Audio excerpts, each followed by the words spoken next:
TrussellsCrustOil.com and order a batch of my special crust oil, which is a perfect solvent for you to rub and finger deep into your folds.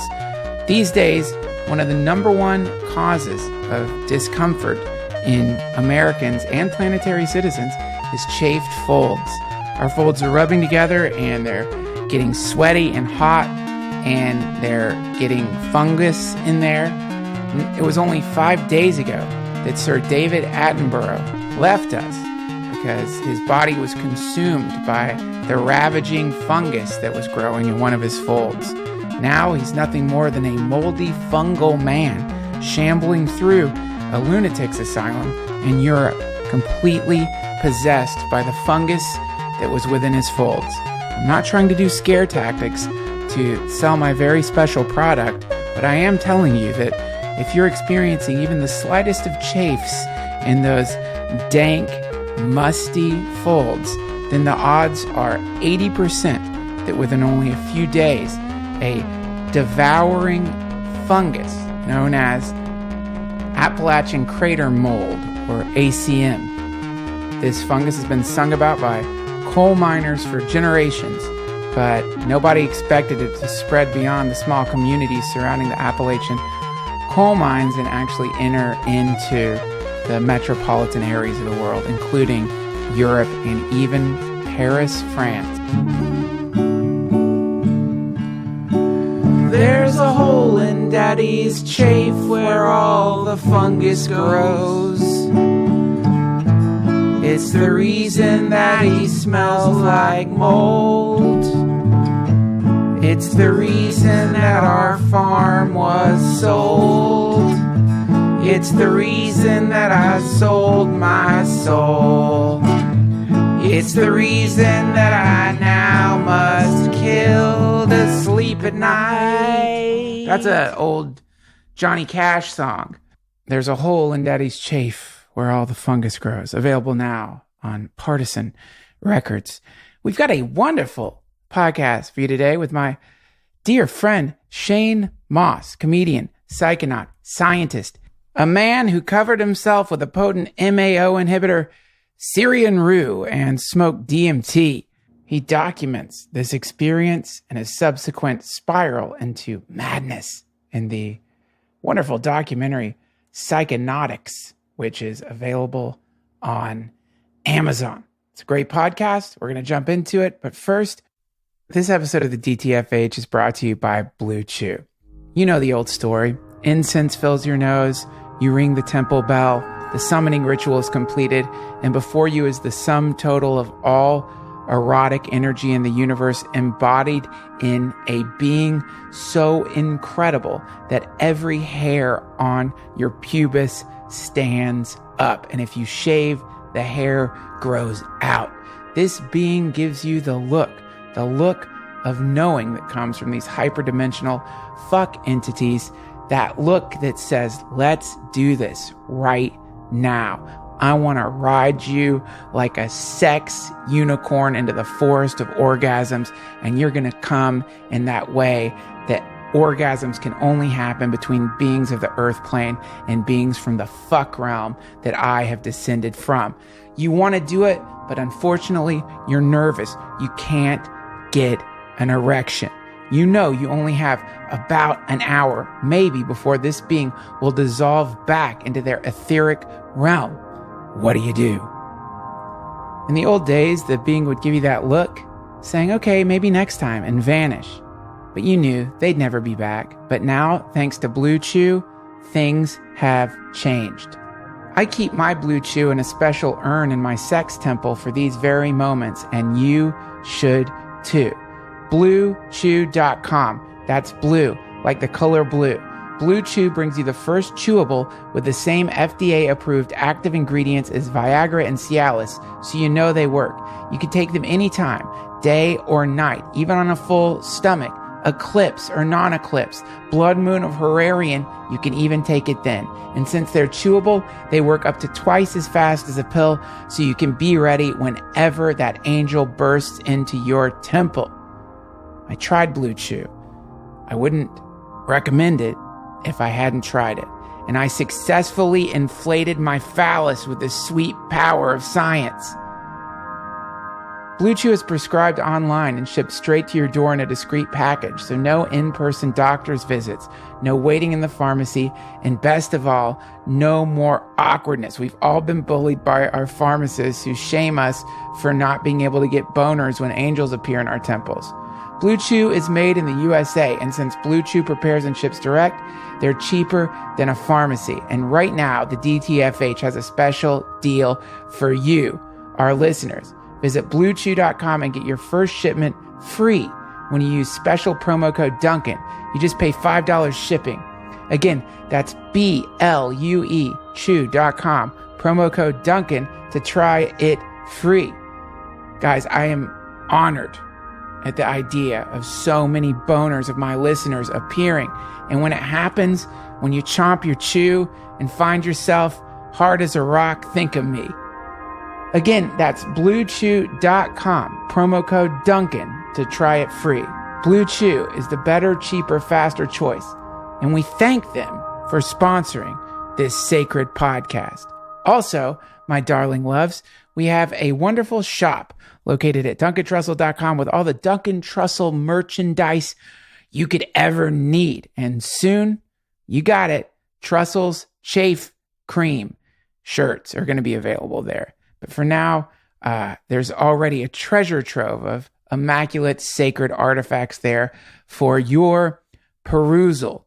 Finally, an eternal thank you to my Patreon patrons and to all of you who in the future are going to join the Patreon. Head over to patreon.com/DTFH and you will have instant access to a glory hole of treasured content. Feast yourself, gorge yourself like some fecund crypt beast pillaging a fresh coffin over there at patreon.com/DTFH. So much stuff, commercial-free episodes, extra hour-long rants and rambles, and a variety of weird things, including access to our Discord server. It's all at patreon.com/DTFH. Now, without further ado, let's get this podcast going. And if you happen to be in LA on Bicycle Day, which is the day we celebrate the discovery of LSD, why not head over to Shane's show, Stand Up Science. That's April 19th. If you want more information about that, you can get it over at shanemauss.com/club dates, and definitely check out his documentary, Psychonautics. All right, everybody, please welcome back to the DTFH, Shane Mauss.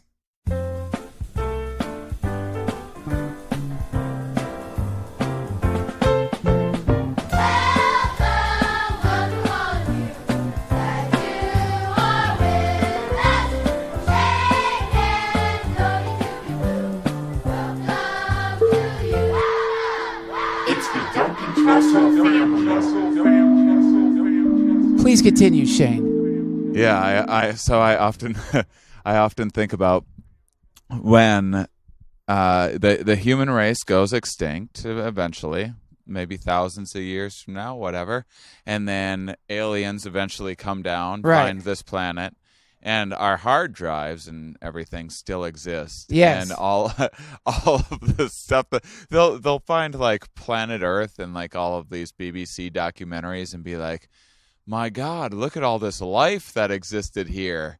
What happened? And then they'll just see all of the codes DMT was trying to give us. Yeah. Stickered on a bong.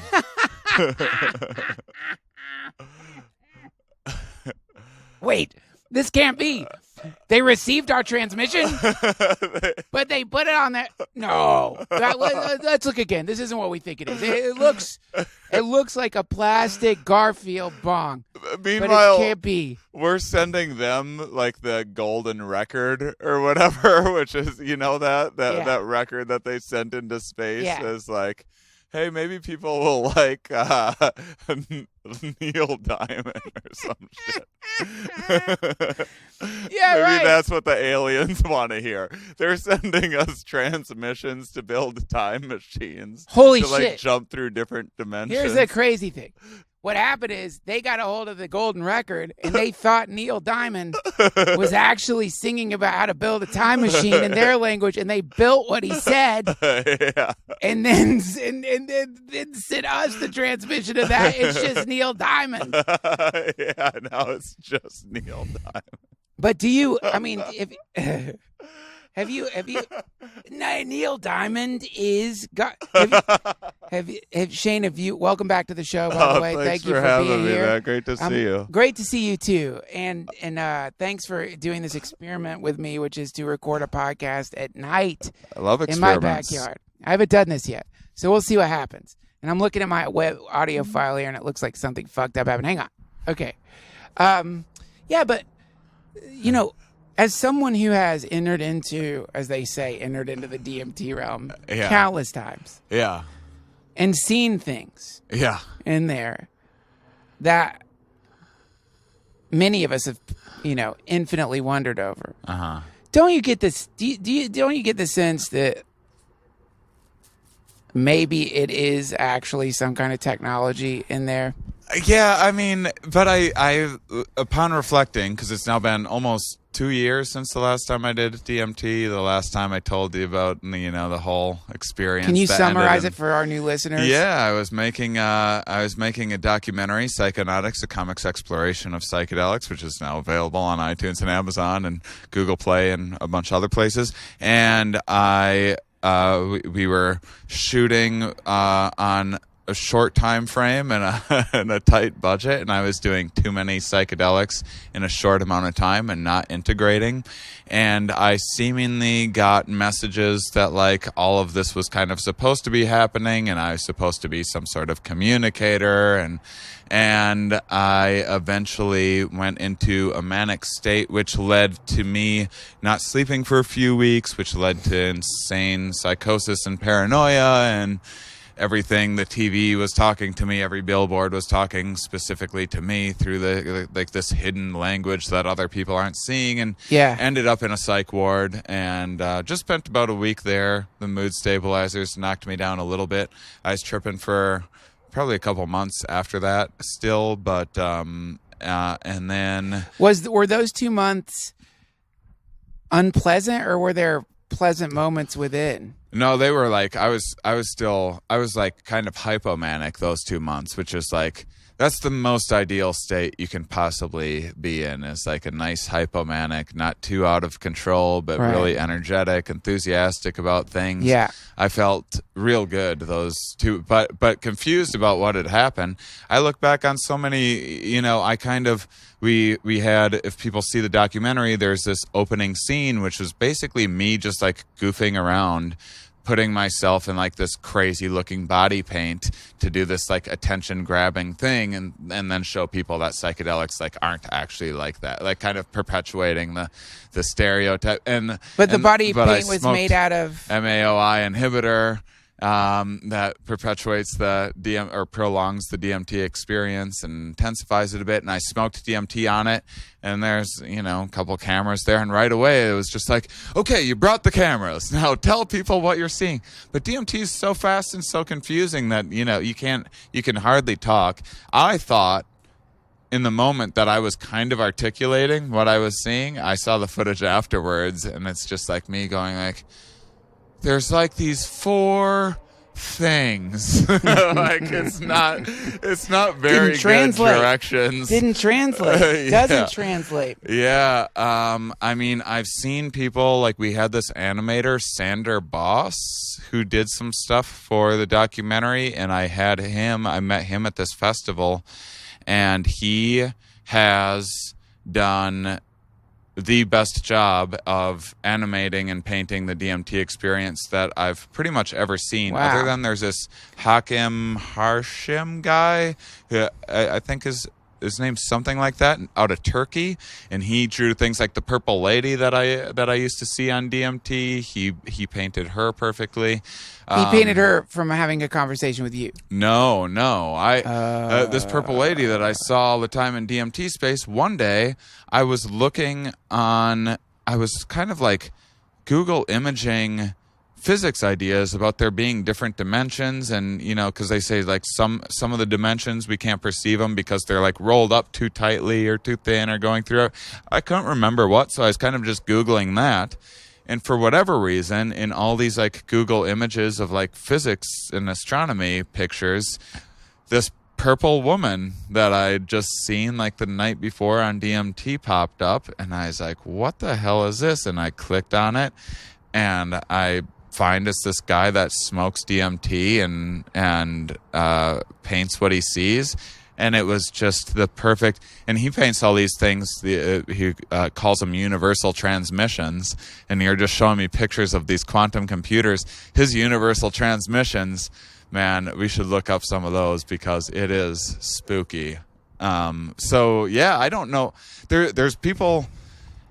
I feel like I've done a decent job of articulating some of these experiences, but I don't know how much I'm pulling out. But there's definitely painters, musicians out there like Spongel that is like somehow creating music that's perfect for these experiences.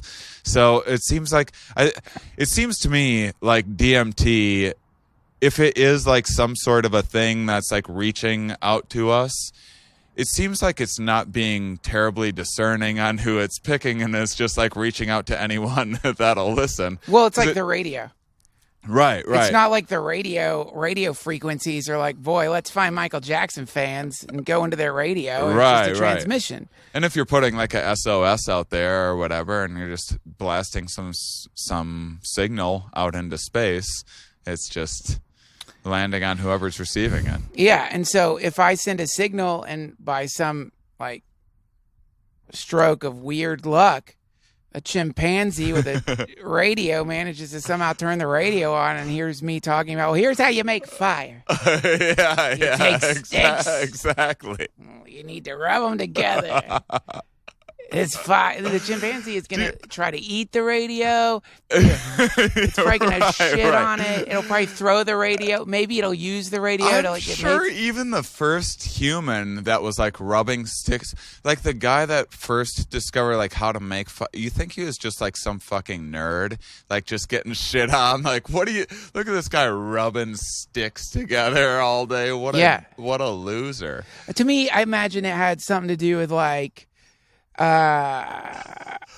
They must have either they encountered fire. Yeah, you encounter fire, and then you can see that you can grab a branch and kind of move it around, and then you get it into a cave, and you can sustain it there. But to start from scratch, that must have taken a little something. It would be extra. like all you gotta do is get some friction, right? So it's like even if you're just sitting there trying to like design something or just make something, you're gonna rub it. Warmer. It's fucking hot. Yeah. If I do this faster or longer, what's gonna happen? Oh shit, it's smoking. Yeah, but nothing else is making fire out there.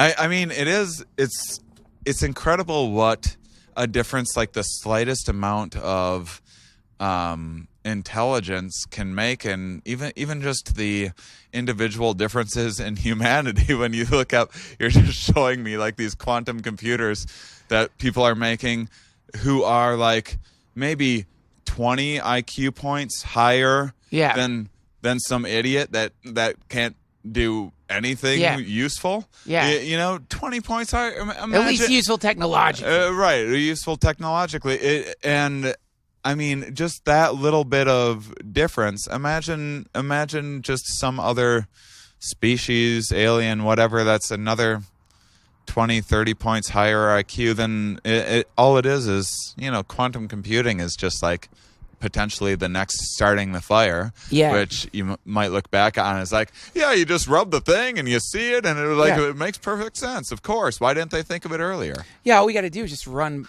particles in a way that they simultaneously exist and don't exist, and from that there's a reservoir of data we could.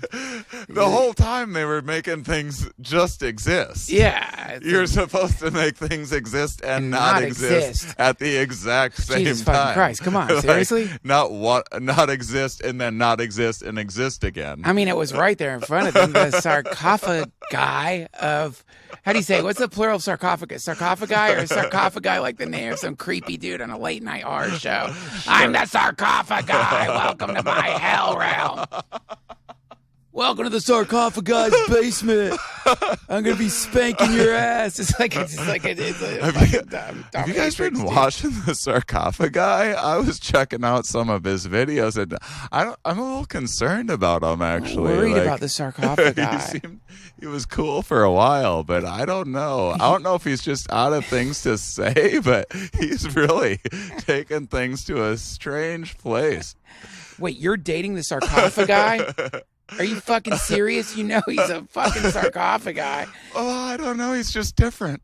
But this quantum computer, so like, as you know, in my very, very deeply rudimentary understanding of physics, and especially like quantum physics or physics. Why am I trying to say especially any physics? In my just lack of real understanding of I mean, I feel like I sort of get relativity, and then once it gets to the quantum world, I'm like, what the fuck?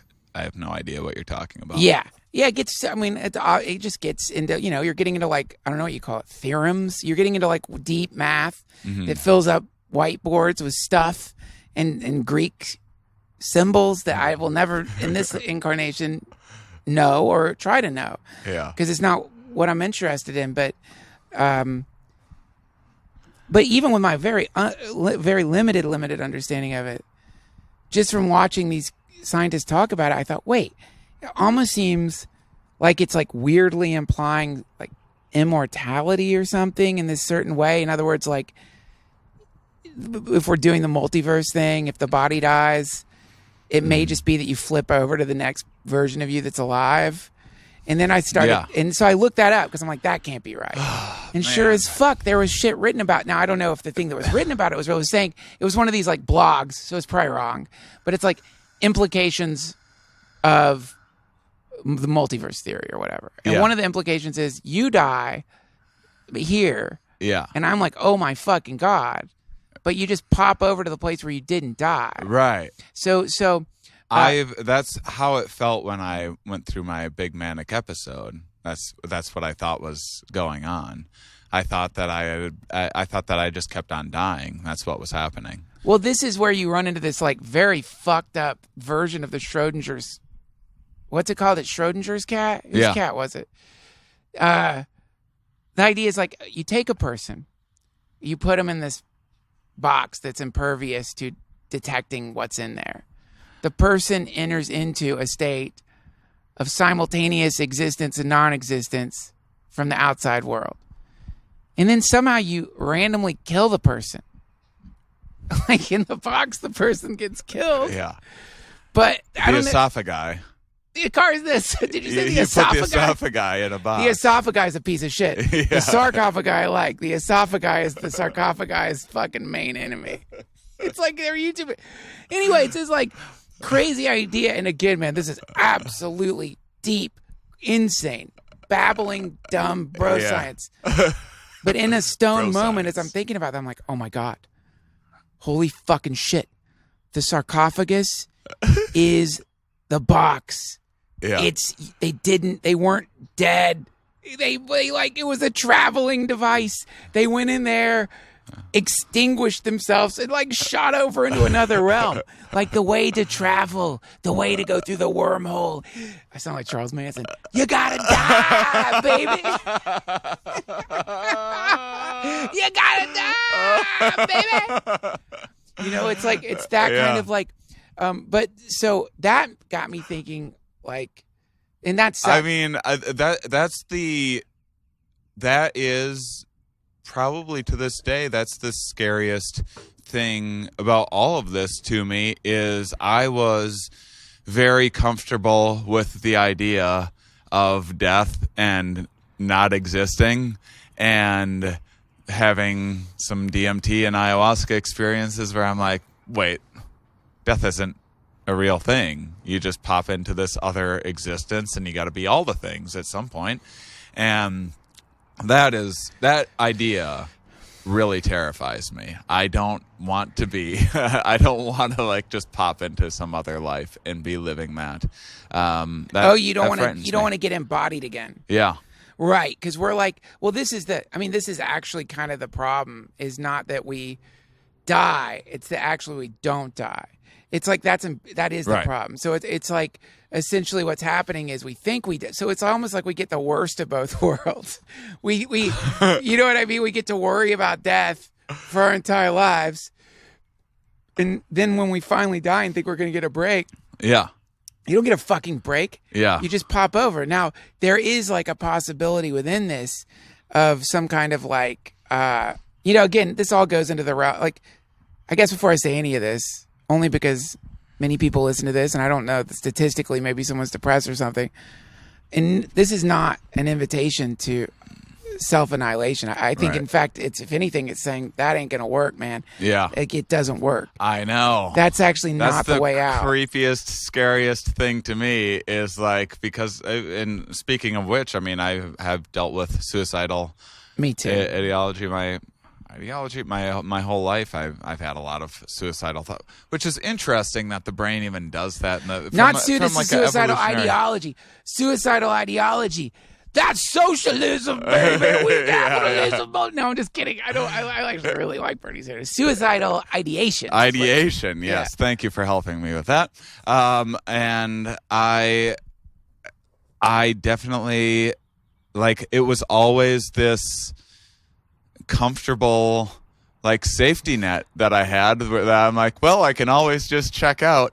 And DMT has changed that philosophy for me. Now I'm like, oh, God, if I check out of this one, I think the next one might be more intense than this one is. Well, yeah, I think because you're sort of dealing with this, like, momentum is the problem. Like, with suicide, like, not only are you, like, doing a kind of, like, you're confused, number one. Right. It's a little bit like, it's a little bit like punching the mirror. It's like you're sure, maybe you're not going to see yourself, but also you're going to want yourself. And then that's kind of where the descriptions I've heard, which are really interesting, is that, so it reminds me actually a lot of ketamine, which is that when you take a very high dose of ketamine, you don't have a self anymore. You don't have the body anymore. You sort of dissolve into the universe, but there is some sentience.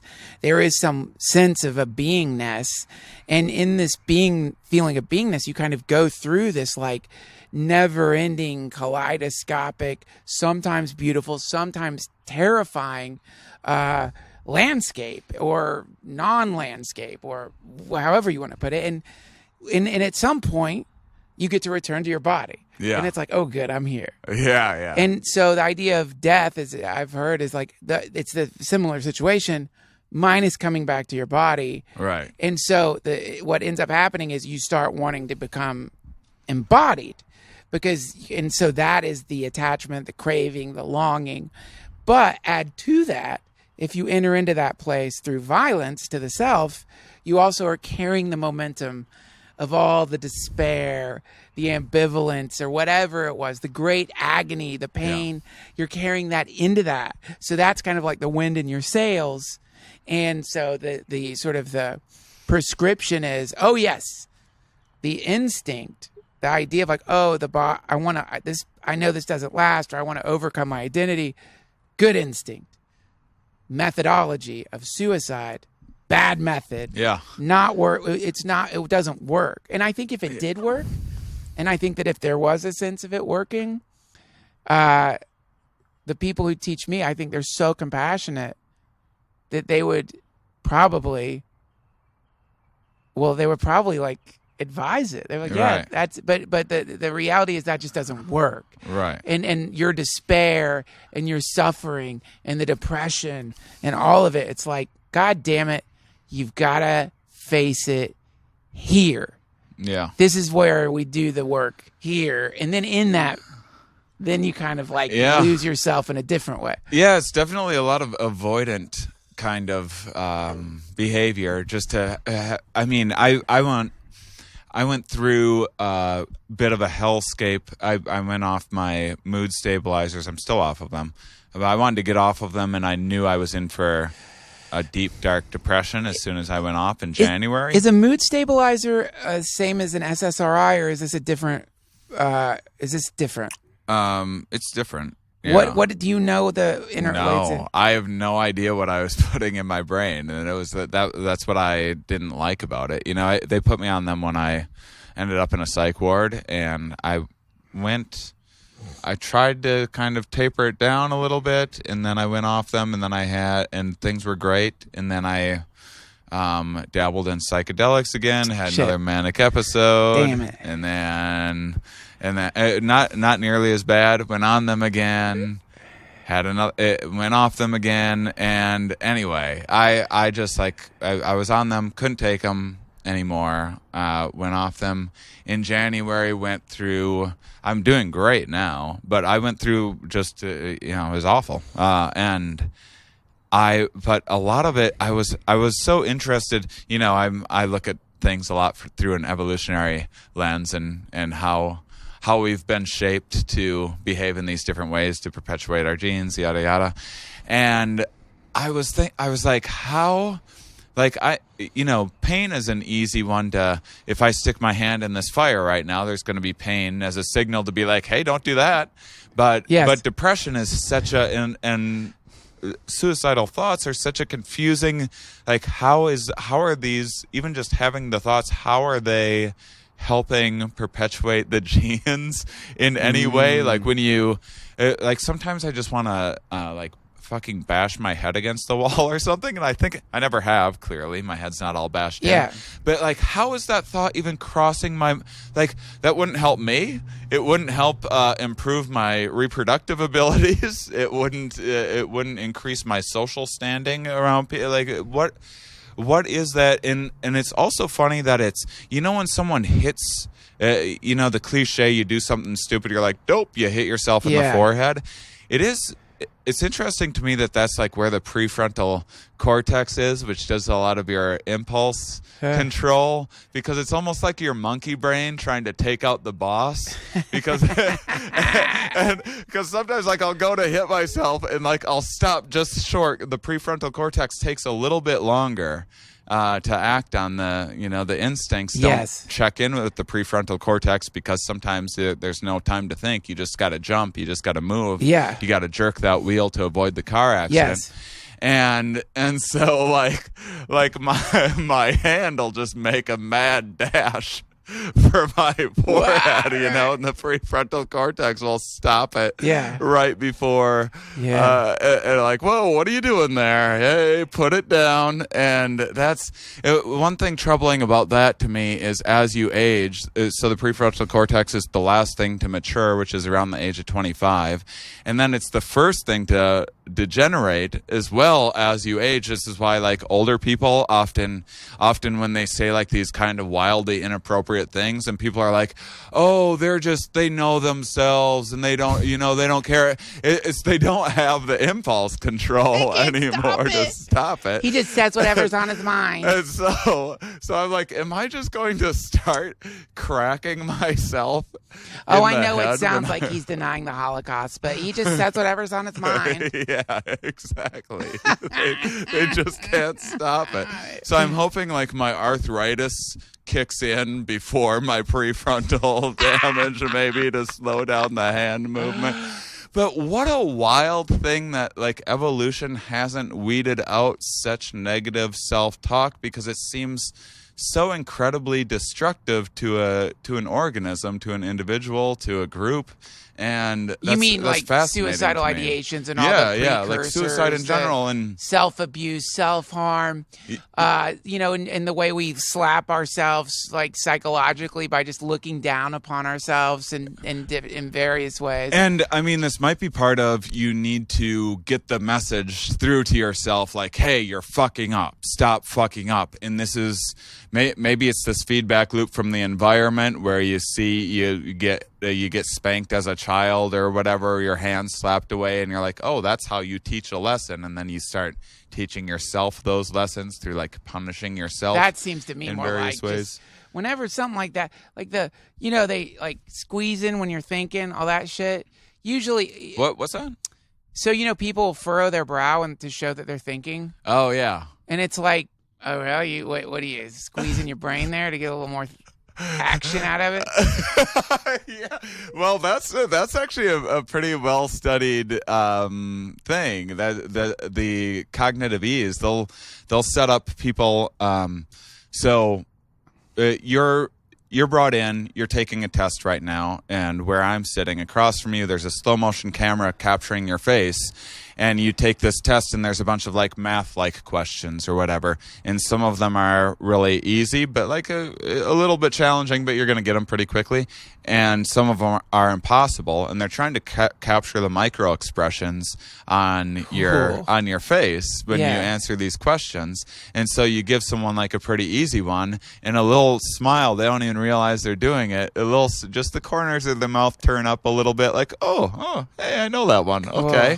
And then you give someone a difficult one, and they start to scrunch up a little bit. They start chewing on the pencil a little bit, because the brain just really hates thinking more than it has to. It would prefer. What's the sample of that study? Is it just Westerners, or do they grab people who didn't go to school? That's a good question. I have no idea. Because that shit I heard was that it's like, actually, it's because you're in hell at school and you feel absolutely terrified when you don't know the answer to things. Oh, and so you're right, because you're going to get called on. You got to read in front of everybody. Parents are going to be mad at you. You're going to fail. Oh, that is brilliant. So yeah. Like, Yeah. But like, but when you're just like educating yourself or listening to two bros explain quantum mechanics and getting your mind blown away. Baby, welcome to the vortex, baby. Broadcasting from inside the black hole. Like maybe people don't need to grimace so much to understand this, even though we are getting into some pretty heavy, complex What's ideas. Probably happening is people are grimacing because they do understand it. They're like, God damn up. it. These idiots. but the I was talking to a friend the other day, and I bought some records, and he's like, I fucking hate records. And I'm like, what? Why do you hate records? You hate records? Like you hate the data storage, vinyl data storage, musical data. What do you hate about it? What's the thing you fucking don't like about it? There's records. It's like a neutral object in the universe. Yeah. And he's like, I don't know. I'm like, was there someone maybe you knew who had records that you didn't like? He's like, well, my ex-girlfriend. Like, you don't hate records. You hate your ex-girlfriend. Oh man. But that's like that's an interesting, the trying to uncouple all of these associations that we have with things is incredible. It's liberating. Yeah. It's like every single thing that's been ruined, and I have a few certain songs, certain like smells, certain things that have basically been like coupled to something painful. Where and that's where superstition kicks in. Mm-hmm. Now you've got this, it's essentially superstition. It's like you're trying to not go back to a bad situation by avoiding essentially an object, what do they call it? A fetish, a totem that you have come to identify as somehow a repository of suffering. Yeah. And so anytime you can uncouple from that, for me, it's like right now I'm trying to cut down drinking. So I have to uncouple going out to eat from alcohol habituation. Yeah. And so because my body, when I go to a restaurant, it's not excited about the food. Yeah. It's like, get to have a couple of beers, So I know. So, but for me, just knowing that and like kind of like watching the weird psychic saliva start forming inside of me is interesting. It's like, oh, whoa, holy shit. I'm like Pavlov's dog for booze. Yeah. Ain't a bell. It's man. this fucking restaurant I like. And so I've been dealing with that lately. Yeah, sure. man. Well, a lot of us are in the West, It's like alcohol is so prevalent. It's everywhere. It's wonderful in the moment, it just fucks your brain up. And I just read this thing, and now that, God, I'm so sorry, man. Like, literally, like, I found that, I don't know if you found this, like, study that I think Oxford did it with some scientists from Japan. They used seismic waves, and basically they found out that our understanding of the layers of the earth are not what we thought. And so how this got picked up by blogs is... Oh, I think I heard you talking about this. There are mountain ranges under the earth. Yeah. Right. And so when you hear that, you're like, wait, that's land of the lost shit. Yeah. Like, that's like, there's mountains down there. Like, we can go down and like walk around mountains. So I started yapping about it on the podcast, and thank God, strangely, some scientific types do listen to this. Yeah. And thank God I got a wonderful correction from someone. I was like, no. I think I heard you talking about that wormhole that you went through. I was listening mountains. to. Yeah. So when I close like, can you? Because we would be having these like sinkhole. Well, like, you'll have to forward me the quantum mechanic email that you get from after they hear our episode today. Oh boy, that'll be fun. I don't think I went deep enough into it. Well, I did. I ruined Schrodinger's cat, and then I said sarcophagi are teleportation devices for pharaohs. Okay, fuck it. But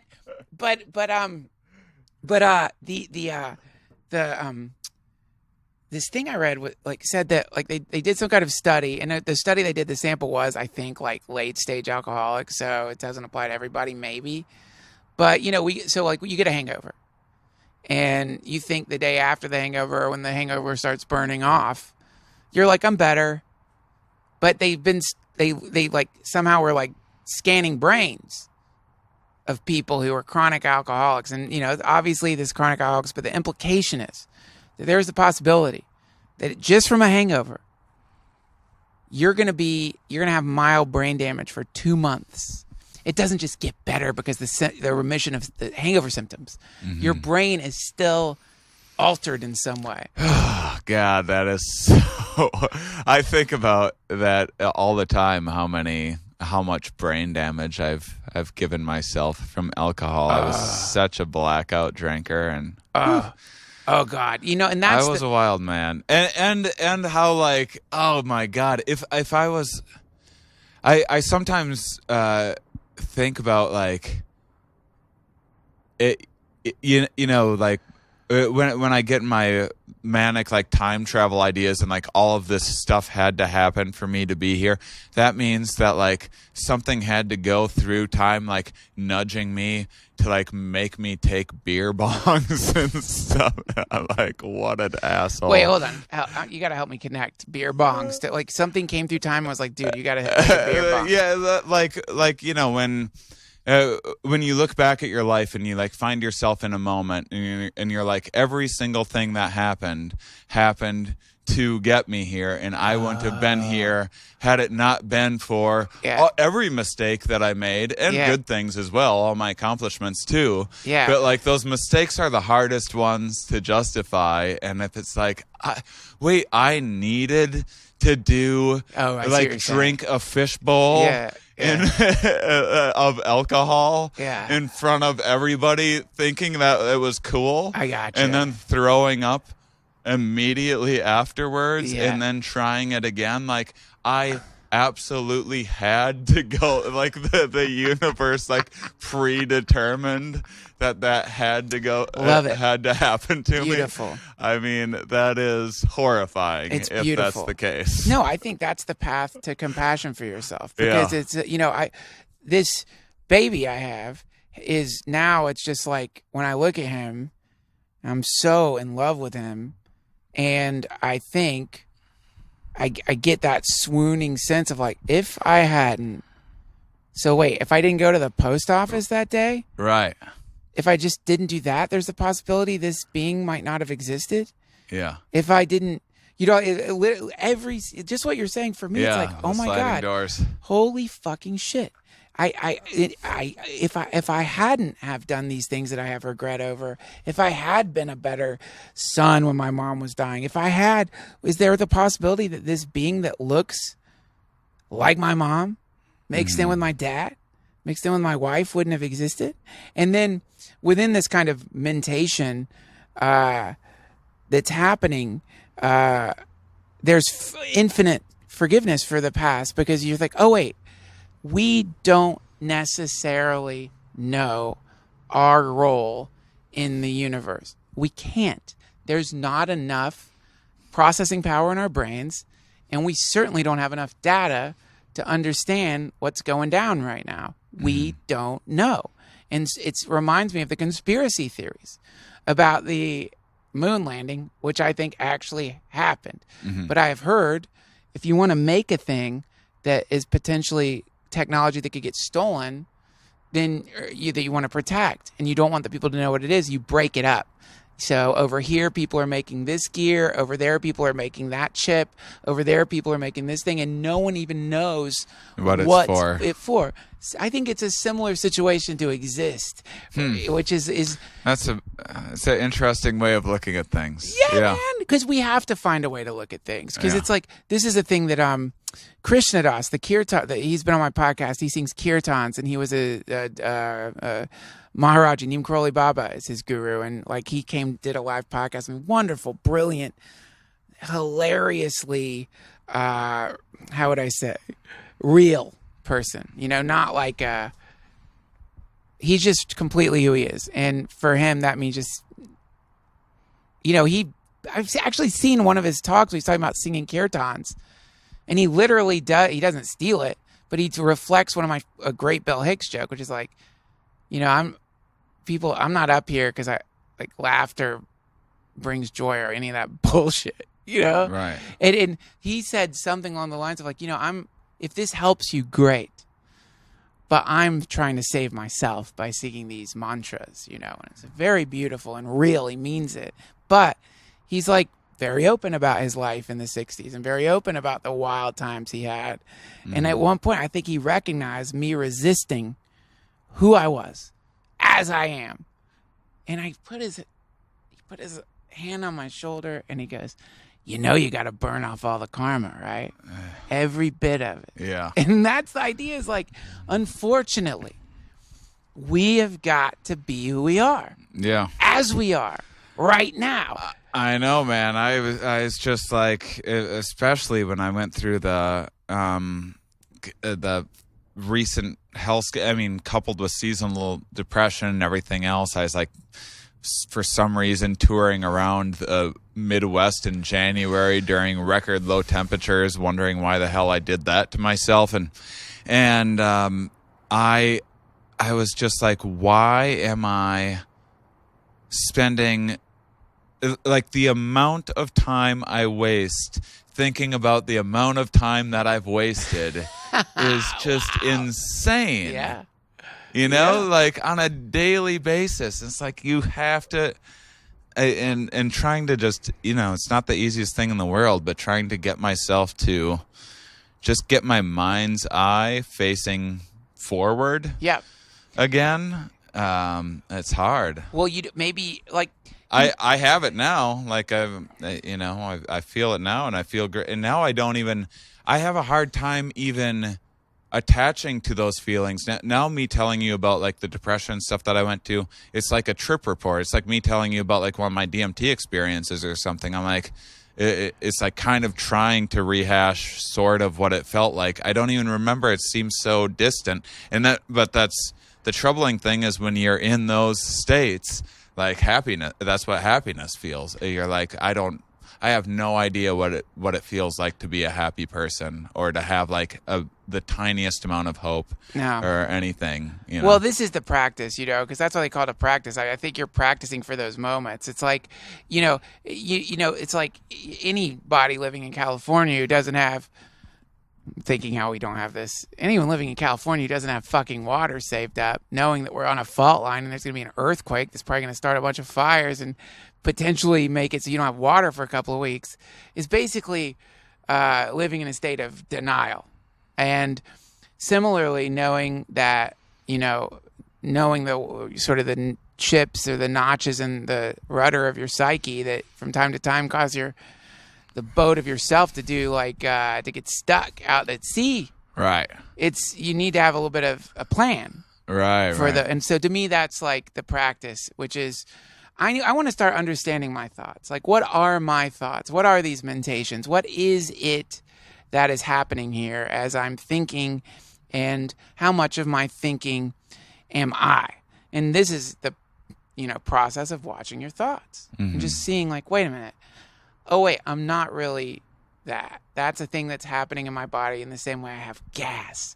It's definitely happening, and it's certainly, if I pay too much attention to it, it seems to be it recreates itself. So it's like if I think about thinking, or if I think I'm too much, or if I think if I'm like, oh wow, I didn't think just now, or if any of that shit, it's like it's an infinite echo chamber happening up there that seems to be evolving, devolving, transforming, transmuting. And so this is, as it's been explained to me, is the sixth consciousness. In one model, there's, I believe, 8 consciousnesses. The first 5 are your senses. The sixth is your thoughts. And that's where most people hang out. And most people actually hang out in the sixth consciousness, and they identify with their thoughts to the point they say, this is who I am. Yeah. And that's our personality, our identity, our ego. It's the reservoir of reactivity. It's where you go. It's like the thing that is going to like add to you. It's the thing when you wake up in the middle of the night. Yeah. And that's the first thing you hear. It's not who you are, but for a lot of people, it's the very first thing they hear, which is this. And it's mostly just this, that is mostly just this story that you're creating to explain what you don't realize those other 5 senses are doing. I mean, there's also more than 5 senses. There's like a sense of balance and stuff like that too. But sure. But yeah, I mean, I think that is much of our much of when we are. I mean, just having anyone explain why they did anything, and doing this to myself all of the time. I very rarely will people just be like, "Oh, I don't know." They'll be like, oh, yeah, I know exactly why I did that, and have an answer for you. You can walk up to anyone on the street and ask them about the meaning of life or whatever, and they'll just rattle off some answer for you. Except children are honest. So when you see the child, my friend would use this example. When you see the kid, you walk in and the kid's covered in fucking paint, and the walls of your house are covered in paint. The dogs are covered in paint. And you say, why'd you do that? The kid will honestly say to you, I don't know. right. And the kid means it. It's like, you want me to give you a fucking rational explanation for why your poodle is now covered in fucking latex paint? I'm sorry. I can't do that, friend. I've only existed for 4 years. Whatever it is, right? So similar. So that, this is the thing that we're doing all the time, is just like, how many times in our lives have we painted done some ridiculously self-destructive, insane thing that requires a long cleanup process. Yeah. We painted our inner dogs. Yeah. And now we're trying to like make sense of why we did it. Yeah. Why'd you fucking do it?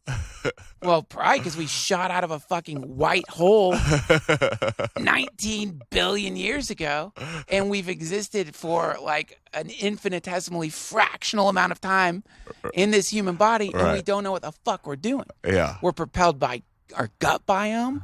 We're propelled by random reactions, habituations that we don't even realize we have. Conditioning mechanisms that have been injected, DNA, epigenetics. It's somewhere in there. You're going to try to make sense of why you fucking slammed the phone down on your girlfriend. Yeah. Good luck. Right. I have a feeling you could sum it up though, which is that you're suffering. You don't feel good probably, and that's that's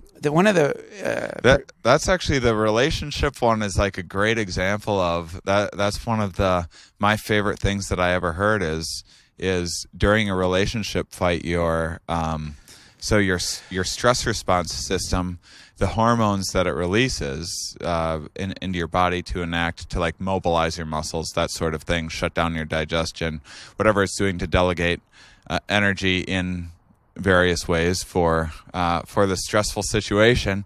It does all this when you're fighting about like who put the shoes. You didn't put the shoes by the door or whatever, and then you resolve that. Okay, yeah, I'm going to put here's this new thing I'm going to do, so I'm always going to remember to put my shoes by the door. And so then this parasympathetic, the calming response starts, but it takes 20 minutes for those hormones to dial down. So those are part of your brain going, we're still stressed. Why are you still stressed? Yeah. Let's keep fighting. And then you make up other shit. And then you go like, well, this is like the last month when you did this with the car and the oil light. And it's completely unrelated things. You're just creating this conscious because you're experiencing this physical stress that you're kind of, I guess you would call like sixth consciousness isn't privy to, and you're just creating this story. Well, because it's like, if I can create it, I can control it. If I can name it, I can control it. So it's like, especially when it comes to like mental illness, you want to come up with a reason you're feeling bad. Because if you can come up with a reason you're feeling bad, you could remove the variable from your environment and theoretically get better. Yeah. And it's like, not just with fucking mental illness.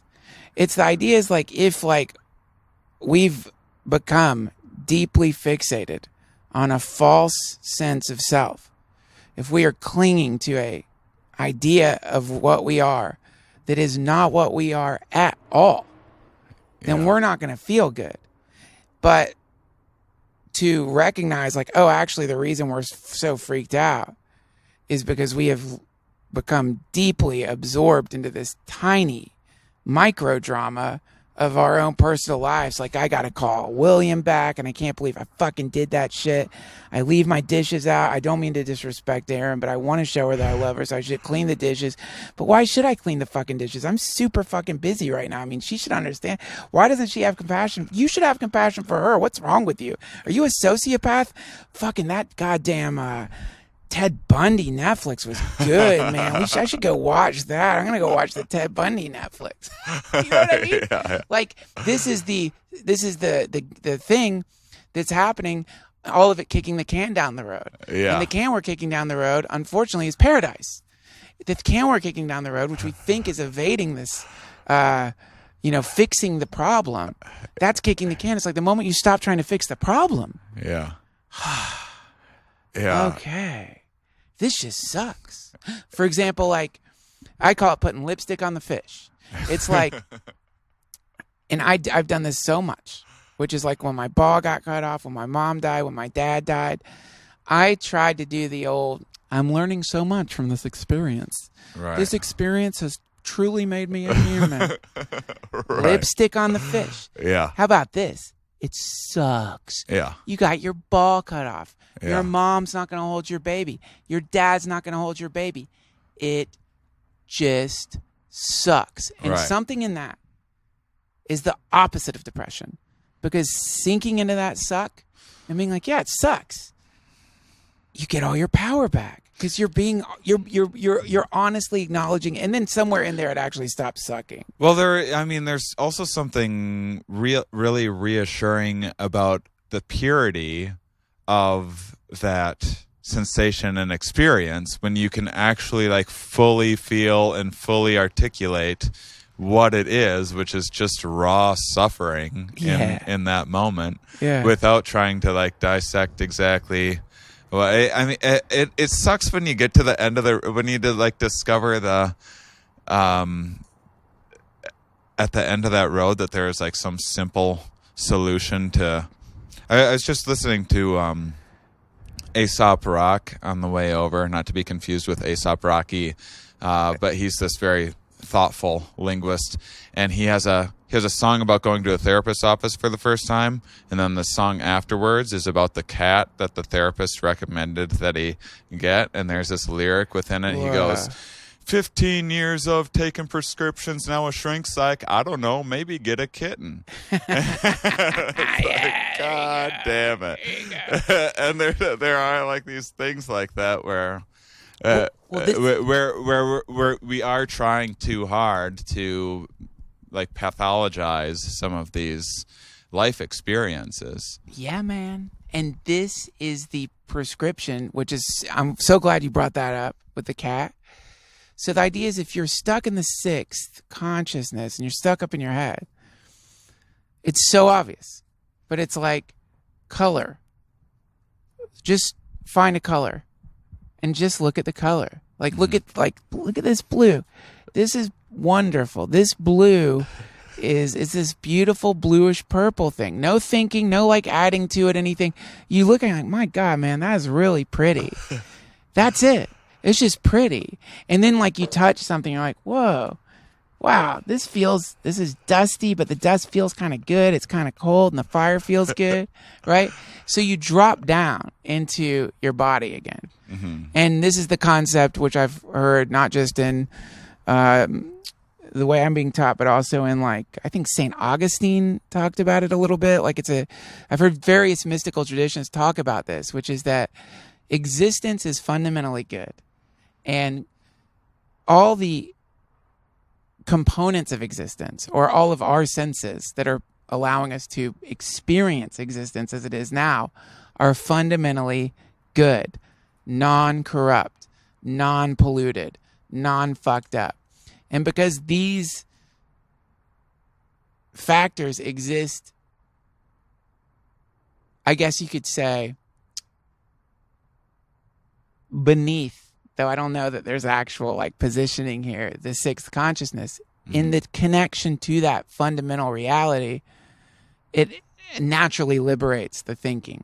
So what ends up happening is you get the cat. Now what are you doing? You're serving the cat. You're feeding the cat. You're loving the cat for no reason. You're connected to the primordial essence of, hello, I'm going to give you something for, certainly if you have a fucking cat. Good luck getting a return on that fucking investment if you think the cat's going to like rub your back or some shit. Cat's like, fuck you. You know what I'm saying? Yeah. But that's the answer. When we get, I'm sorry to keep going on. No, but when you get, when I get sucked into my thoughts. Yeah. It just doesn't work, man. It doesn't really work very well up there. It's like, my thoughts are, I got mad at my wife. I'm going to just say it on the podcast because it's this embarrassing, but I want to say it. Yeah. I'm hesitating because it truly makes me seem like a fucking monster. But this is what, but I'll tell you what, hopefully she's not listening. I'm going to make up for it, man. Yeah. It wasn't like even a big fight, but it was just like enough where I like had to like pause and think, I don't want to play this part. And I don't want to be in this play. Yeah. But I got mad. God damn it. I shouldn't have gone down this. I'm going to say it. Well, I got mad. I'm very enticed now. I got mad at her because she wanted to go to fucking Six Flags, man.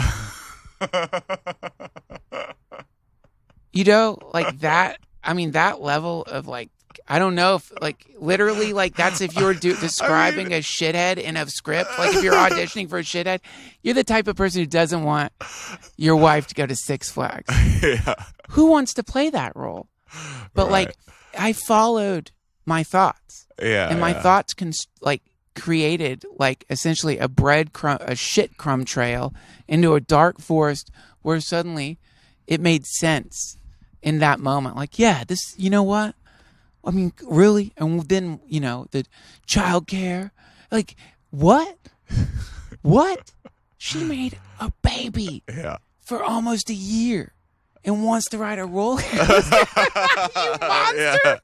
Yeah, I mean, that's what I get from people my have done worse things, and relationships are difficult. Certainly. And again, like, I wouldn't be too embarrassed by that one. I'm not. But yeah, that is the. I mean.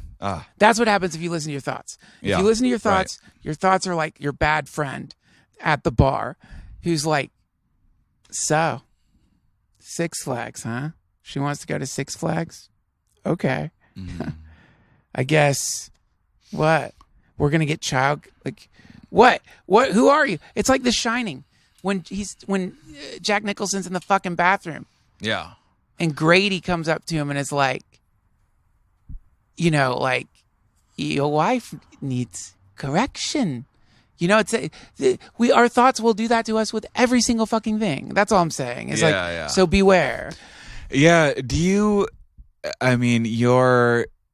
You're getting right now the least cynical version of me that you've ever had on the podcast. I'm in real good spirits right now. I love it. And I love what you're saying.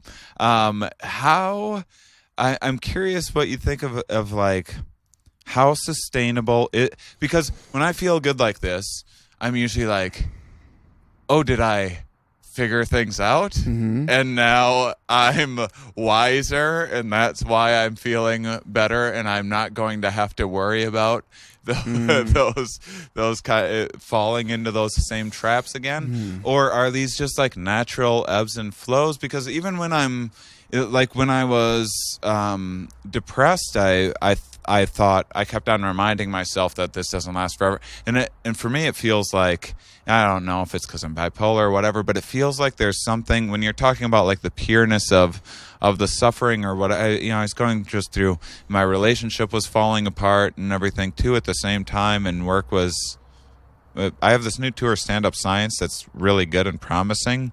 Way more work than I ever imagined it'd be, and I'm like, did I bite off more than I could chew? That sort of thing, and it was just like, but I don't know if you ever have this experience where it just like sinks to such like a comically, eventually the suffering gets to like a cartoonish kind of level, where it just like can't feel any like worse, and then something about that like frees you in this way. And for me, it feels like a slingshot. For me, it feels like I've been getting dragged down and down and down, and then it eventually like lets go, and in a rather like unstable fashion, my mood just soars, and like all of a sudden I come up with all these incredible ideas, and like the life is wonderful again, and I don't know if that's just like, oh, did I come up with a solution to these problems? Like I went through a breakup recently and stuff, and I don't know if it was like, well, maybe it was a sign that I just like needed to move on, and that's why I'm feeling lighter now, or are these just like these natural states of like, you have so much serotonin being released at a certain time, and then eventually there's going to be less being released for a while, and then more again, and then we're just creating this conscious story? Or do you actually think that like as we're living, as we're learning, as we're talking these things out, we are improving ourselves and protecting ourselves against those, kind of the all of that negative self-talk and overthinking, like it's really great, and it seems like so simple when you're in that moment. Like right now, I feel I'm in that moment. I feel like I'm in like the kind of those flow states and looking forward to life and like really living for what it is. Yeah. But then like, well, you've got a narrator. Am I tricking myself? Who's right? the question is like, who's the fucking narrator here? It's like, yeah. On one level, you're experiencing joy. You're feeling good. Life is going good. You're happy. On another level, it's like you've got one of those golf commentators in your head is like, and how long will it go on for? Yeah. And yeah, that's what I have. Yeah. So you have these two situations happening, right? And one of them is great, and the other one is literally antithetical to the situation, and they're happening at the same time. And right.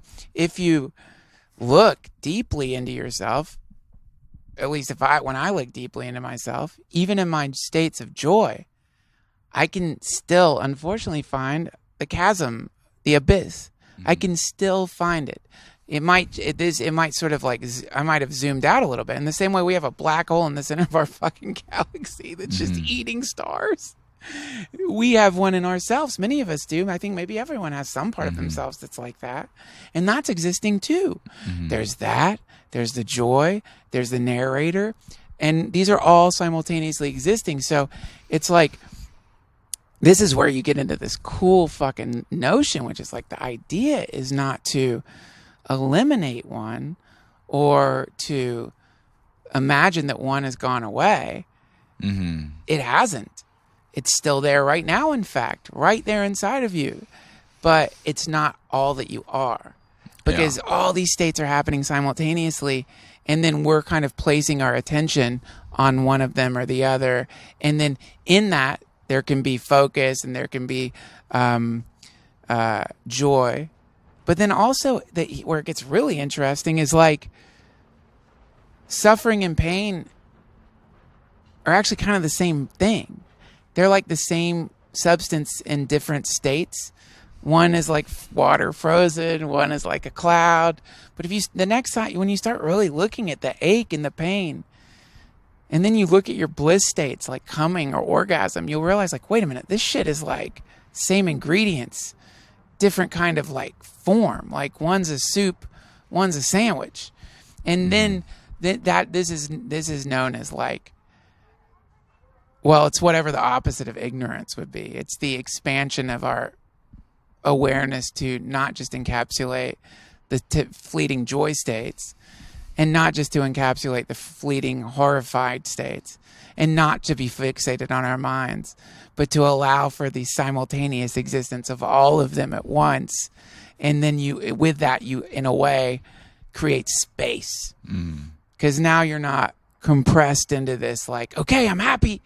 This is where I want to live. I'm in the room in the house where I'm happy. Right. It's like, well, no, you know what's in the basement, man. You know you still have the thing in the basement. And this is where we get to the seventh consciousness, in fact. And the seventh consciousness is what we are, in the West, identifies the subconscious. And so that's the repository of all the forgotten moments that were the things that aren't, that happened. This is where we think we hate records and forget that we were in a abusive relationship. This is where we hit ourselves in the head and think it's because we're trying to reactivate our neocortex. Which one? I'm not sure what you said. Prefrontal cortex. When trying to knock it out or maybe restart it. I sometimes think you're just like trying to, the old school television sets that you got to slap on the side of the head. Probably someone hit you. And then like, and then similarly, like this. So this is like the seventh consciousness, and then that there's an eighth consciousness, and this is very interesting. I think this is what psychedelics bring us into, and this is known as the archetypical storehouse of everything. So this is like actually the sum total of all human experiences in the eighth consciousness. This is where telepathy happens. This is where the coincidence of where someone finishes a sentence for you. This is where you see the purple woman on DMT painted by a dude in Italy. This is where people come up with simultaneous ideas, completely separated and disconnected, but at the same time in human history. That's the eighth consciousness, also known, if you're a hippie, as the Akashic Records. And that bleeds into the seventh consciousness, and that bleeds into your thoughts. So your thoughts are kind of like the rain coming out of the clouds of your karma, and the atmosphere itself would be the eighth consciousness that's holding the clouds. So this is where we get into that place again of like, when someone's like, why'd you do that? You're like, I don't fucking know. I've got the entire universe bleeding into my fucking thoughts, man, mixed in with my own shit, my own karma, mixed in. And so the idea is like, spaciousness we have to have spaciousness before we can have compassion. That's all. That's the main takeaway. So to have compassion for ourselves, we need to make sure we know who we are. And to know who we are, we got to like recognize, well, I'm certainly not my thoughts. I'm aware of my thoughts. Thoughts are a thing that's happening within the field of phenomena that is me. It ain't me. It ain't me. Yeah. So what the fuck am I? And then within this wonderful and never-ending, thank God, process, some spaciousness can happen. And in that spaciousness, I think you can find some real peace. And not peace that's predicated by a specific emotional state. But, also you got to be, you're going to eat shit. In other words, failure is going to happen. In other words, it will happen again. Mm-hmm. Not in the same way. I know for me, it's an inevitability that I'm going to get caught and I'm going to hurt and I'm going to get compressed into my identity. But I also know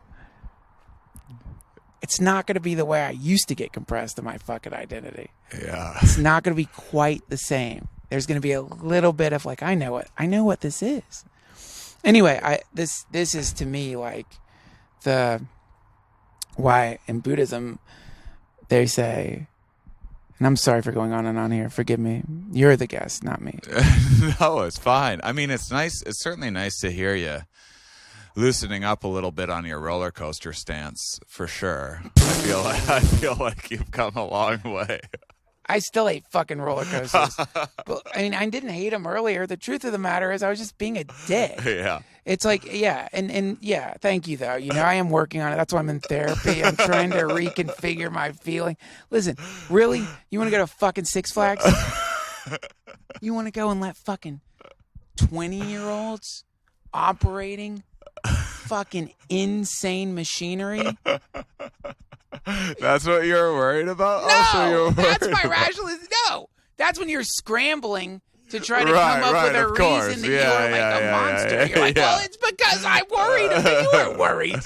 Right. You were just in a bad fucking mood, and you essentially like farted with your mouth. Like you spit out some, you just like, this is so we have to find compassion for ourselves. And, but man, this is what, I mean, I don't want to end on a weird thing, but what is your plan?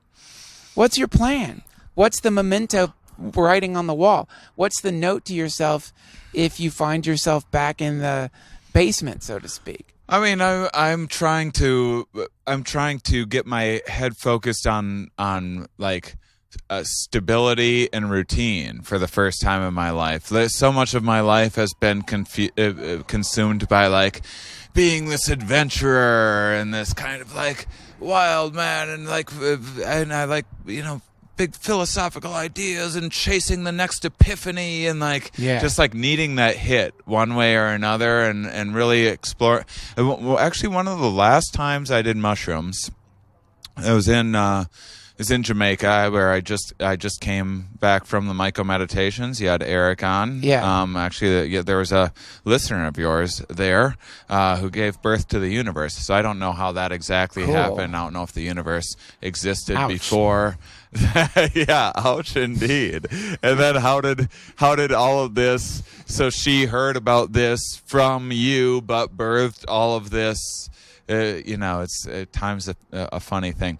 But anyhow, the last time I was... That is beautiful, by the way. If you're listening, I didn't mean to ouch. I didn't mean to ouch your great moment of healing and realization. Forgive me. I didn't do a simple crass joke. But I had... a year and a half ago or so, when I was dabbling back into mushrooms, they used to do these, they did these these retreats would be 4 trips. Now they're 3. And so they're like increasing level of intensity. And then on the 4th one's a laid back one. And I had this experience, I was dabbling back into mushrooms again because mushrooms had never done me wrong before. And I was sure I'd be fine with them.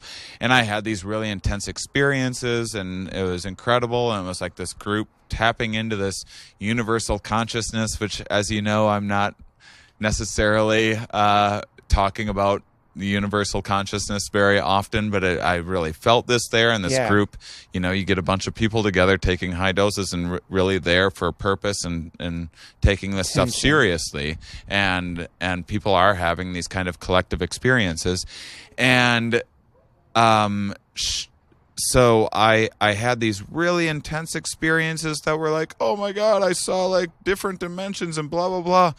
And then on the 4th one, I had this really mild experience, and I remember I was bored for like an hour or so. Yeah. On a mild amount of mushrooms. Yeah. And I just started like journaling about boredom and exploring boredom and exploring my whole relationship with boredom. That's cool. I was realizing, it was the biggest takeaway of like, I saw aliens, all this shit. I don't remember any of that shit.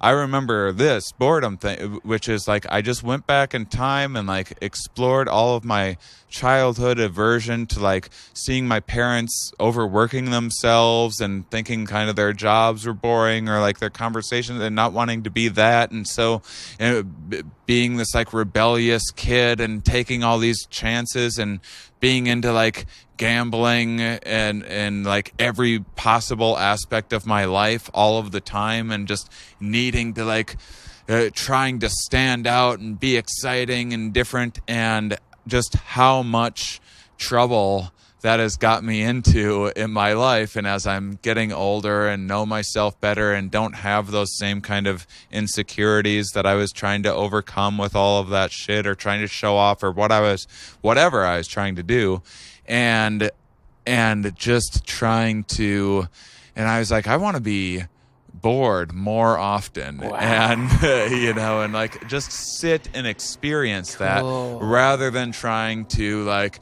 oh, I'm bored right now, what's like the most exciting thing on TV, or can I plan this trip, or can I push the boundaries with my comedy and like say the edgiest thing or like whatever stupid thing.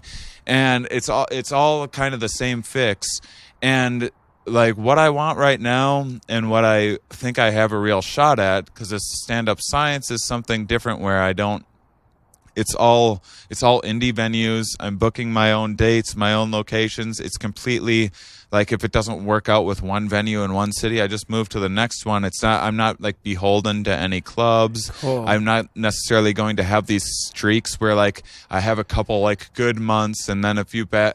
Like, it's a way of creating stability and routine in my life and having days off for exercise and it's forcing me to like get my administrative stuff, like having to like, get better at using calendars and stuff like that for the first time in my life. Like I've been working on my, I've spent so much time just trying to be like as interesting of a fucking person as I can be that I've just let so many things slip.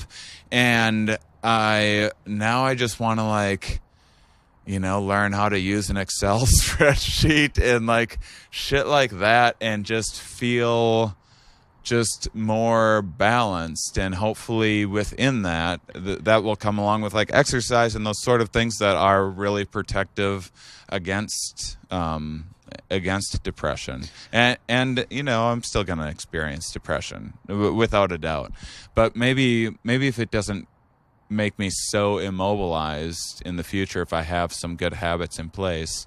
Well, I think that's the idea. It's like we know, all of us, not just like people who have some diagnosis. It's like all of us. If you got a brain, let me tell you, man, you got a fucking really like wet hard drive up there that is like protected by a relatively thin layer of bone. Mm-hmm. And if you think that's gonna like always work, man, come on. I Come on. So we need a plan. Yeah. And that's the practice. And it's not a big deal. And it's beautiful to hear you talk about boredom, because my teacher's teacher, Chogyam Trungpa Rinpoche, that was one of the things he said as a good sign. I mean, first off, that's a real exciting name. Chogyam Trungpa Rinpoche was, yeah, nothing boring about that name. He was very, very, very, very, very boring and exciting at the same time. But his that was one of the good signs for him. It's like, if you start feeling bored, that's a good sign. And the other idea is hopelessness is pretty good too. Like, because if you have hope, actually what you're hoping for is a place of hopelessness by getting what you want. So that, you know what I mean? Getting what you want means you're not hoping for it anymore. Hopelessness. Right. So it's like, also this is what the other thing that you said reminded me of something Ram Dass talks about when he was touring a bunch, and how he was doing this thing where he's like, man, I can't wait to get home. Yeah. So he goes in the hotel and he's like, oh, I can't wait to get home. And it was tormenting his ass. And then he realized, like, wait a minute. What is home? Why isn't this home? And then so he started setting up wherever he was at, like in his home. This was where he lived. Mm-hmm. This is home. And that is the, I think, boredom, and because a lot of times people are like, I'm running away from home. I left home and then the adventure started, right? Yeah. And the reason in the home it's boring, what do? They sit around and right? And it's like, actually, home is very, very psychedelic. It's a very psychedelic concept. And in fact, I think one of my favorite things about DMT, in fact, is the sense of like, whoa, I'm home. Yeah. And so that is, I mean, that's one of, you have a different experience with it. I guess it's just like my unstoppably skeptical that when I have that experience and I'm like, oh, I'm home. I'm like, what the fuck? Have I been here before? If I'm home now, then what was all that other stuff that I was doing? Well, you're there right now. Right. It's just that right now, because of the way your brain is, your senses are processing the phenomena that we are, it's like you're not seeing it in that way. Right. So it can seem very terrifying. And so this is where you get into the idea of the fundamental goodness of everything. And so that to me is like, I think kind of like at some point with psychedelics, I just recorded a great podcast with Robert Thurman, who you should interview. Jesus Christ, he's brilliant. But with psychedelics, I think what ends up happening is you realize, like, wait, this is an endogenous state. The chemical is allowing me, is cutting off or shutting down or unfiltering or filtering or however you want to put it, things in just the right way that I'm experiencing my true self or my identity as it is prior to ego consciousness. And that's home. Mm-hmm. That's home. It's non-dependent. There is no necessity of some structure. There is no need for an external thing. It's you can't escape from home because you're there all the time, because this universe is your home. The universe is your home. This is where we belong. This is where we are, and we are the universe. So to me, that's the story of the prodigal son.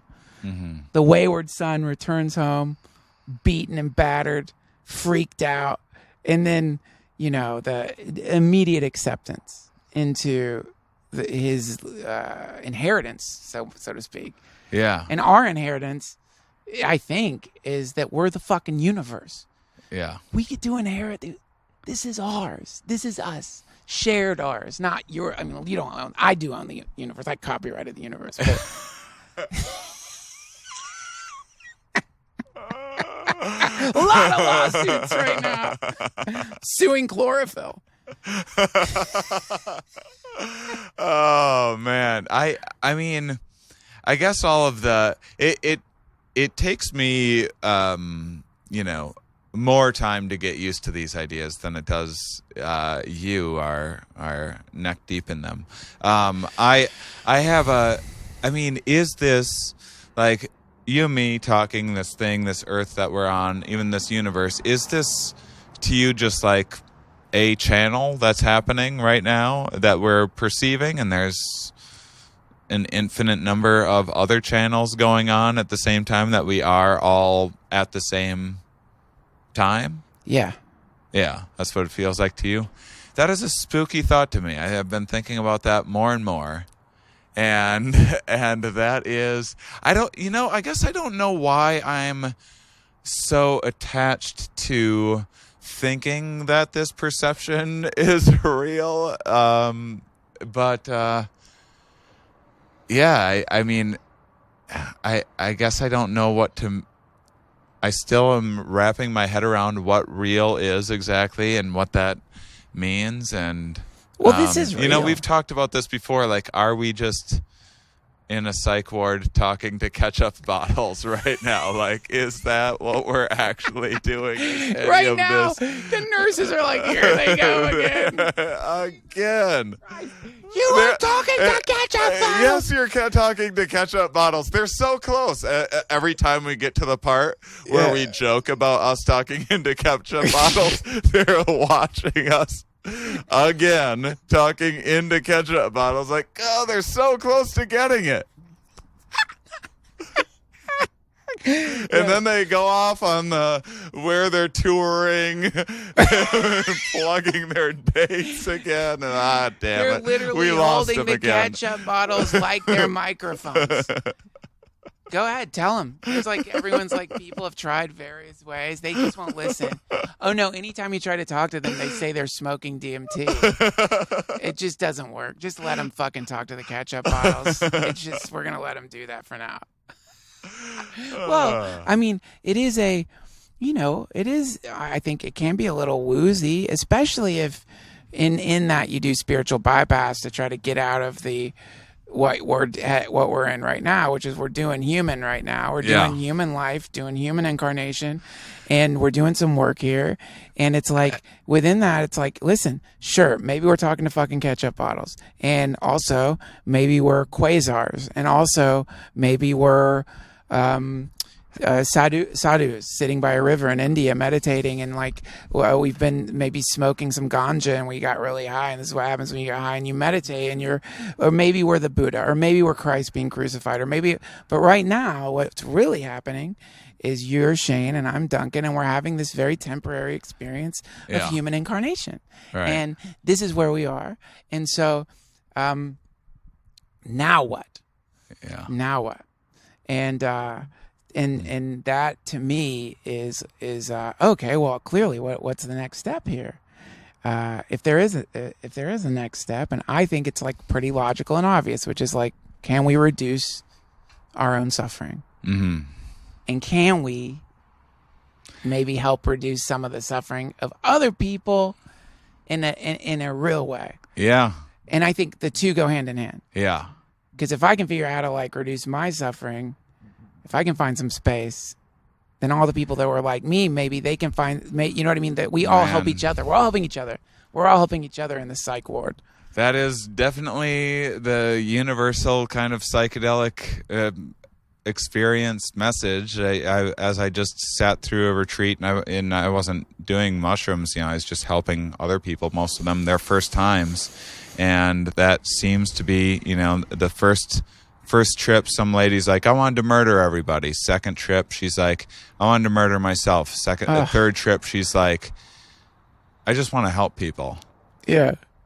By the end of it, it seems to always eventually get to that. Well, we're interconnected, right? Yeah. So like my baby, I say my baby, it's not literally my baby, it's the universe's baby, so to speak. My baby is a weird thing to say, like it's a couch, like he's a couch. But, he just figured out that his feet are his. You know what I mean? Like he just found his feet. Yeah. So, and he's just gained the ability to grab his feet. But I'm pretty sure he's still a little on the fence about whether or not those things are his feet. Yeah. Because he'll like look at them and then look at me and look at them and be like, are you kidding me here? Yeah. I got these. I'm like, yeah, you got feet. But similarly, I think that because, as one of my friends said, we're being spaghettified by time, and we have these gaps between each other that produce the sense of you, me. Mm-hmm.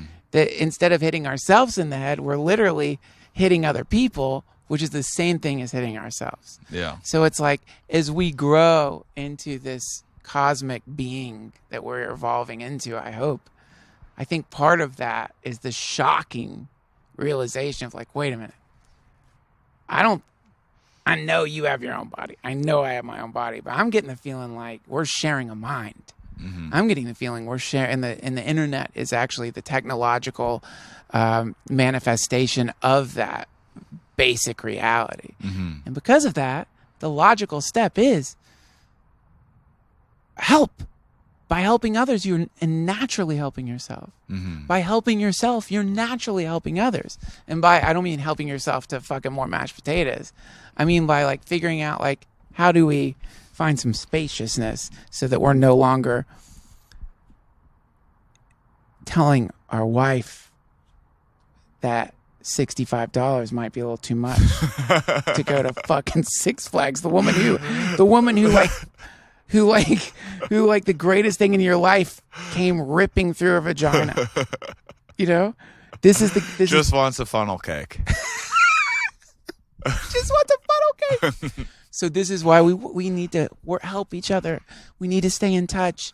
We Yeah. need to work with each other. And let me tell you, man, the next time you're looking for boredom, give me a fucking call. Yeah. I will talk your ear off about Buddhism until you fall asleep.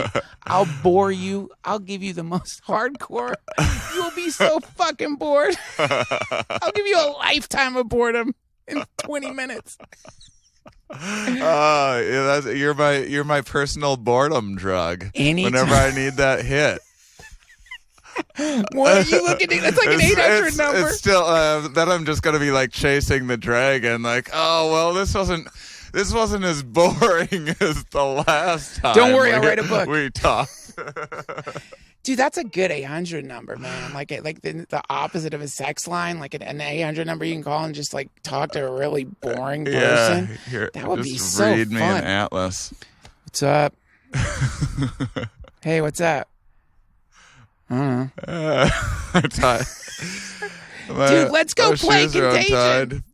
What's that? Do you still want to play Contagion? Yeah, absolutely. Pandemic. I think Pandemic, not Contagion. Yeah, Contagion's an expansion of Pandemic. Oh, is it? Yeah, Is that yeah. Contagion adds the anti-vaxxers? That's I haven't played Contagion. We're talking about board games right now. It's a game that It's a cooperative game. We play against the board yeah. to save the world. Hell yeah. There you go. That's the game we all need to start playing. Yeah. Hey, thank you very much. Tell people where they can find you. I think your tour is going to be Thanks, a man. great success. It's been going really well. We've had about 40 shows so far. It's 2 scientists and 2 comics on each show. You can go to ShaneMauss.com to check out that schedule, adding more dates all of the time. If you see the city on there that I already passed through, don't worry. I'll be coming back soon.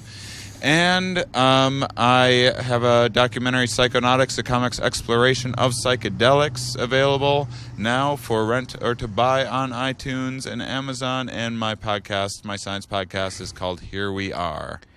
All the links will be at DuncanTrussell.com. Thank you so much, Shane. Thanks, Duncan. Thanks for listening, everybody. And I'm just going to say it at the end of this episode because the topic came up a little bit. And I'm a dad now, and I'm too old to be as cynical as I used to be because I don't care anymore about being cool. I'm just going to say it. If you are having suicidal ideations, if you are feeling the woozy weirdness of a depression sinking upon you, go out and get some help. Ask someone to help. Get some therapy. Call one of the numbers. I'm just going to say the goddamn number. It's 1-800-273-8255. There's no shame in it. I'm in therapy myself, as much as I would like to be some kind of bulletproof, neurologically sound, completely emotional, stable, balanced, equanimous, harmonious individual. I'm far from it, and I love getting my head shrinked every week, even though when I'm super depressed, all that shit sounds like somebody is yelling from far away into the deep hole that I'm stuck at the bottom of. But if you find yourself stuck at the bottom of a very deep hole, you got to be the thing that gets you out of there. And I've found in my own life that if I just start talking about how I actually feel versus putting on a face that makes me seem a way that I'm not, things get better real fast. But sometimes things take a little longer to get better because let's face it, we got a fucking meat computer up there and man, it can get wonky. And wait till 5G comes out and you're all shitting and projectile vomiting and having crazy, weird rage seizures and vomiting blood and eating each other's flesh and climbing to a simmering, rotting pile of dead carcasses and sitting up there on a throne and giving the moon the finger while you bite the head off of a rabbit that you caught. Then it's going to get really weird. But since we're not there and we still have the use of phones and we haven't descended into a cannibal holocaust, you can reach out for help. I really recommend it. Also, thanks to BlueChew.com for sponsoring this episode of the DTFH. Remember, it's great if you support our beautiful sponsors who've trusted their business with our podcast. And what better way to support Blue Chew than by having award-winning boners? Just go to bluechew.com, use promo code Duncan, and please be sure to leave a nice comment over on iTunes and subscribe. Also, I'd really appreciate it if you guys would push the 7 buttons of the Toad King and do a reverse indicator on the new Google Chrome reverse indication checklist page. Also, don't forget to upload an RSS link to 1.9210.92164 with the key phrase subscribe to the DTFH in it. Also, if you could, it would be really great if you could send 7 emails to the following people: Albert Lornell, David Cologne, Amanda Swine, Frankie the Clown, Lydia Cartwright, Sandy Beanhart, and Randy Whisk. In the subject line, please put subscribe to the DTFH and just put a smiley face and send that as quickly as you can. I'd really appreciate that. You guys, remember, it's okay to comb your armpit hair. A lot of people forget to do that and they get tufted armpit hair and it rips their underarms and it causes a lot of rashing. There is one last thing you could do for me. The next time you find yourself at a wishing well, make a wish that there is a world peace for eternity and help us create the mandala effect so that the part of the multiverse that we are in splits off like a wonderful bit of chocolate chip cookie and slides over to whatever part of the multiverse where there is infinite energy, infinite resources, infinite abundance, and everyone has infinite abdominal muscles if they want them.